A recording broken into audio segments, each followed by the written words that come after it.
Hi guys, Hindu పురాణంలో నాగులకి ఎంతో విశేషమైన ప్రాధాన్యత ఉంది. గొప్ప శక్తులున్న పాముల విశేషాలు వర్ణనలు కూడా ఉన్నాయి. అలాంటి ప్రాచీన గ్రంథాలలో సర్పాలు సంబంధించిన విషయాలు ఎన్నో ఉన్నాయి. ఇప్పుడు సందర్భం వచ్చింది కాబట్టి చెప్పుకుందాం. ఒకటి, ఆదిశేషుడు. కశ్యప ఋషికి వాళ్ళ భార్య అయిన కద్రువ వేల మంది సర్ప కుమారుల్లో వాళ్ళందరిలో అత్యంత శ్రేష్టమైనది శేషుడే.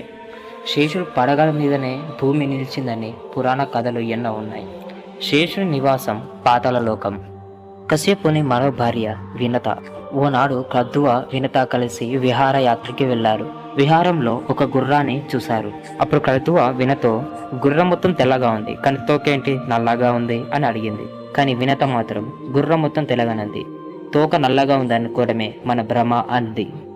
సరే అనుకొని ఇద్దరు కలిసి పందెం వేసుకున్నారు. ఎవరైతే ఓడిపోతారో రెండో వారికి దాసిగా ఉండాలనేది నియమం. మరునాడు వచ్చి గుర్రాన్ని పరీక్షిద్దామని ఇద్దరు కలిసి వెళ్ళిపోతారు. ఇంటికెళ్ళిన కద్దువ ఎక్కడ పందెం ఓడిపోతుందని ఒకటి ఆలోచిస్తూ ఉంది.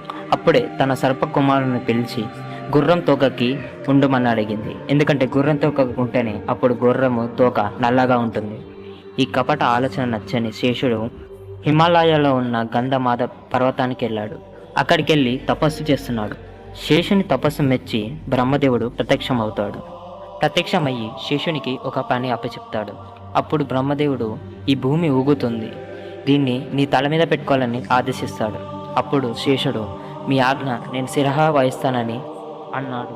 అప్పుడు శేషుడు, భూమి నా తల మీద పెట్టమని బ్రహ్మదేవుని అడిగాడు. అప్పుడు బ్రహ్మదేవుడు, నేను పెట్టడం కాదు, నువ్వే పాతాళలోకానికి వెళ్ళు అన్నాడు. అలా శేషుని తల మీద భూమిని మోస్తూ శేషుడు పాతాళలోకంలోనే ఉన్నాడు. పాల సముద్రంలో శేషపానుపై ఉన్న విష్ణుమూర్తిని కొల్చే వాళ్ళు ఎంతమందో ఉన్నారు.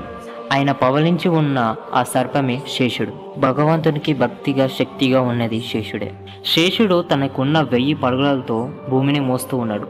అయితే సరిగ్గా 1000 పడగలున్నది మాత్రం కాదు, ఎన్నో పడగలు ఉన్నాయి.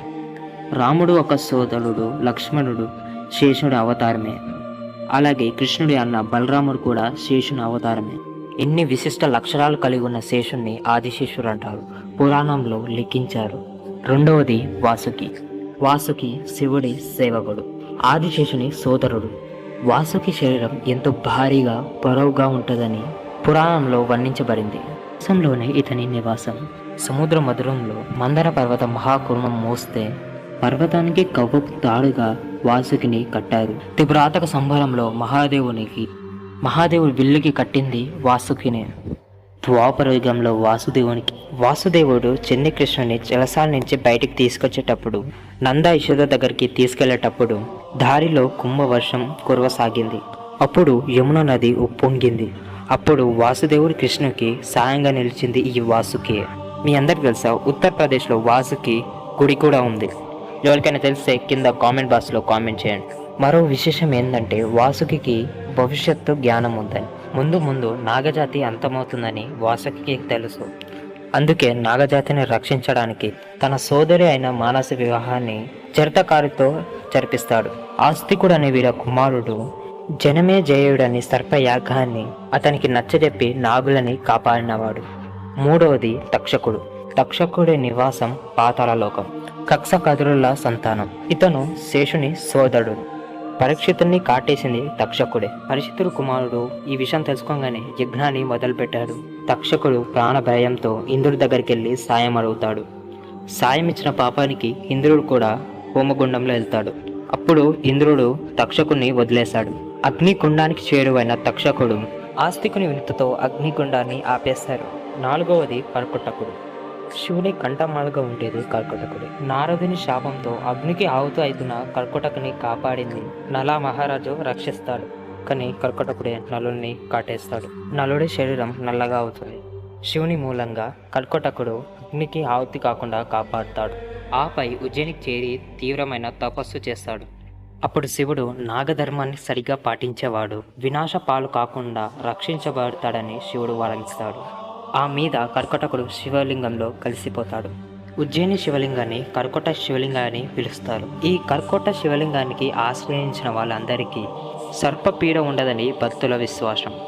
ఐదవది కాలేయుడు. యమునా నదిలో ఉన్న కాలేయుడు గురించి మనందరికీ తెలుసు. యమునా నది విషమవుతున్న కారణంగా ఈ నీళ్లు తాగిన పశు ప్రాణాలు పోగసాగాయి.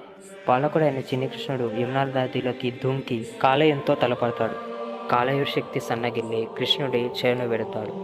గరుడకి నాకు ఉన్న శత్రువు కారంగానే నేను ఇక్కడికి వచ్చి ఉంటున్నానని చెప్తాడు. అప్పుడు కృష్ణుడు నీ మీదున్న నా కాళ్ళను గుర్తులు చూసి గరుడు నిన్ను ఏం చేయడు అని వరాన్ని ఇస్తాడు. అప్పుడు కాలేయుడు ఇద్దరు భార్యలతో కలిసి రమణ ద్వీపానికి నివాసానికి వెళ్తాడు. సో ఈ ఐదుగురే చాలా శక్తివంతులైన సర్పాలు. అంతే గాయస్, మీకు ఈ వీడియో నచ్చడైతే లైక్ చేయండి, షేర్ చేయండి, సబ్స్క్రైబ్ చేయండి. ఈ వీడియోకి నేను 100 లైక్స్ టార్గెట్ ఇస్తున్నాను. అంతే guys, thank you so much.